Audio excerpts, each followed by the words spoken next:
আজি যিখন সভা অনুষ্ঠিত হ'ল এইখন সভাত উন্নয়ন সম্পৰ্কত কিছুমান আলোচনা হ'ল তাৰপিছত বিভিন্ন বিসংগতি মানে হোৱাটো পৰিলক্ষিত হৈছে কি ক'ব? চাওক, যিটো নেকি গ্ৰাম্য উন্নয়ন সেইটো আমাৰ কাৰণে এটা খুব প্ৰয়োজনীয় এটা বিষয়, কাৰণ আমাৰ দেশৰ আধাতকৈ বেছি সংখ্যক জনসাধাৰণ গাঁৱত থাকে আৰু সেই গাঁওবিলাকত এতিয়া বিভিন্ন কাৰণত অৰ্থনৈতিকভাৱে দৈনন্দিন আমাৰ মানুহবিলাকে দুৰ্বল হৈ গৈ আছে কিছুমান অঞ্চলত, কিন্তু কিছুমান অঞ্চলত ভালৰ পৰা ভাল হৈ গৈ আছে। আৰু সেইকাৰণে আজি আমি ৰিভিউ কৰিছোঁ কি আমাৰ ইয়াত যিখিনি গ্ৰাম্য উন্নয়নৰ কাৰণে টকা আহে সেইটো সঁচাকৈ মানে গ্ৰাম্য অঞ্চলৰ ৰাইজে ইয়াৰ বেনিফিটটো পায় নে নাপায় সেইটো আমি ৰিভিউ কৰিছোঁ।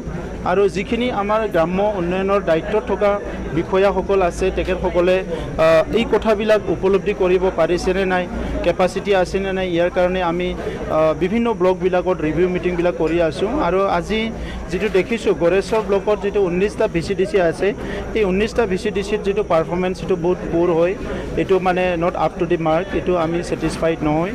আৰু সেইকাৰণে আগৰ চৰকাৰৰ সময়ত আপোনালোকে শুনিবলৈ পাইছে যে 2017-18 সেই 16-17 সেই সময়ৰে বহুতখিনি ঘৰ পেণ্ডিং আছে, যিটো PMOৰ ঘৰ দিছিলে সেইবিলাক মেম্বাৰ আৰু বেনিফিচিয়াৰী মিলি পেলাই পইচাবিলাক খাই দিছে, সেইকাৰণে ঘৰ এখন পাবলৈ সক্ষম হোৱা নাই। আৰু সেইকাৰণে আজি আমি সেইবিলাক ৰিভিউ কৰিছোঁ যে যিখিনি ঘৰ বনাব পৰা অৱস্থাত আছে অতি শীঘ্ৰে বনাই দিব লগা আছে, বনাই দিব লাগে। আৰু যিখিনি ইণ্টেনশ্যনেলি ঘৰটো নবনাকৈ পইচাবিলাক খাইছে সেইবিলাক মই ইতিমধ্যে কৈছোঁ যে একশ্যন ল'ব লাগে, এই কথাখিনি কোৱা হৈছে। আৰু MG এনৰেগাত 260টাতকৈ অধিক আমি বিভিন্ন কাম কৰিব পাৰোঁ, কিন্তু আমাৰ অঞ্চলত খালি নলী চাফা কৰা, পুখুৰী চাফা কৰা, আৰ্ট ফিলিং কৰা, এগ্ৰি বান কৰা সেইখিনি কামে কৰি থাকে, য'ত মানে লাইভলিহুড যিটো আছে মানুহৰ জীৱিকাৰ যিটো পথ ওলাব লাগে সেইটো কৰা নহয়, যিটো এছেট ক্ৰিয়েট কৰিব লাগে বিভিন্ন এছেট সেইটো কৰা নহয়। আৰু সেইকাৰণে আজি আমাৰ বেনিফিটটো ল'ব পৰা নাই। সেইকাৰণে আমি এই 2 মাহৰ ভিতৰত 33টা ব্লকৰ আমি যিমানখিনি কাম কাজ হৈছে সেইটো চাই লৈ পেলাই তেখেতসকলৰ কেপাচিটি বিল্ডিং কৰিব বিচাৰিছোঁ। আৰু অসমৰ আমাৰ PNRD মন্ত্ৰী ডাঙৰীয়া ইয়াত আমাক যথেষ্ট সহায় কৰি আছে। যোৱাকালি তামোলপুৰৰ ৰিভিউত তেখেতে নিজে আছিলে। আৰু এতিয়া মানে আমাৰ মাজত কোনো ডিফাৰেঞ্চ নাই বা কোনো ডিষ্টেঞ্চ নাই। অসমৰ PNRD ডিপাৰ্টমেণ্ট আৰু বড়োলেণ্ডৰ PNRD ডিপাৰ্টমেণ্ট এইটো একেলগে হাতত হাত মিলাই কাম কৰি আছে।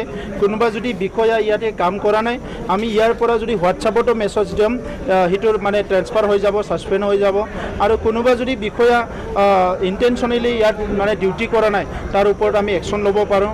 ক'ৰবাত যদি বিল পোৱা নাই, কিবা বিল ফাঁচি আছে, তেতিয়া টেলিফোন যোগে মানে যদি কৈ দিয়া হয় তেতিয়াও বিলবিলাক আহি আছে, MG এনৰেগাৰ ক্ষেত্ৰতে হওক বা বিভিন্ন ক্ষেত্ৰতে হওক।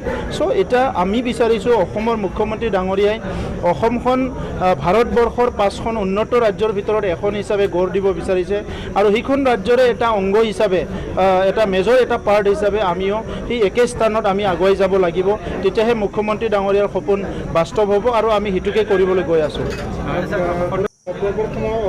যি দুৰ্নীতি অভিযোগ উত্থাপন কৰিছে, লগতে ST SCৰ মানে যি ধন সেই ধন ST SC লগত মিলাইছে, চাওক, ST SC বুলি অকল নহয়, যিটো মানে DRDAত বা ৰুৰেল ডেভেলপমেণ্টৰ পইচাবিলাক আহিছে সেইবিলাক বহুত বছৰৰ পৰা সঠিকভাৱে ৰূপায়ণ হোৱা নাই। আৰু সেইকাৰণে আজি উন্নয়নটো যেনেকৈ হ'ব লাগে হোৱা নাই। আৰু সেইকাৰণে আমি ST SC বুলি নহয়, সকলোৰে উন্নয়নটো হ'ব লাগিব, সকলোৰে মানে যিটো স্কিম আহিছে সেইটো বেনিফিটটো পাব লাগিব।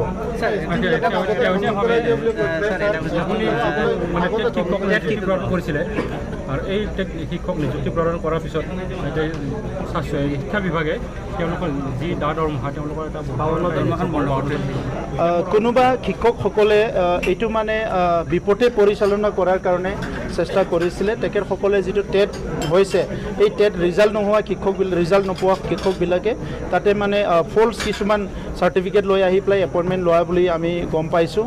ইয়াৰ ওপৰত স্ক্ৰুটিনি আমাৰ তাতো ইতিমধ্যে আৰম্ভ হৈছে। আৰু এই যিসকল অসমত লিষ্টত নাই, যিসকলে ইয়াত আহি পেলাই চাকৰি লৈছে, সেইসকলৰ ওপৰত যেতিয়া এই কথাটো অসমৰ আমাৰ ডিপাৰ্টমেণ্ট আৰু আমাৰ ডিপাৰ্টমেণ্টৰ লগত মিটিং হোৱাৰ লগে লগে ইয়াৰ ওপৰত একশ্যন লোৱা হ'ব।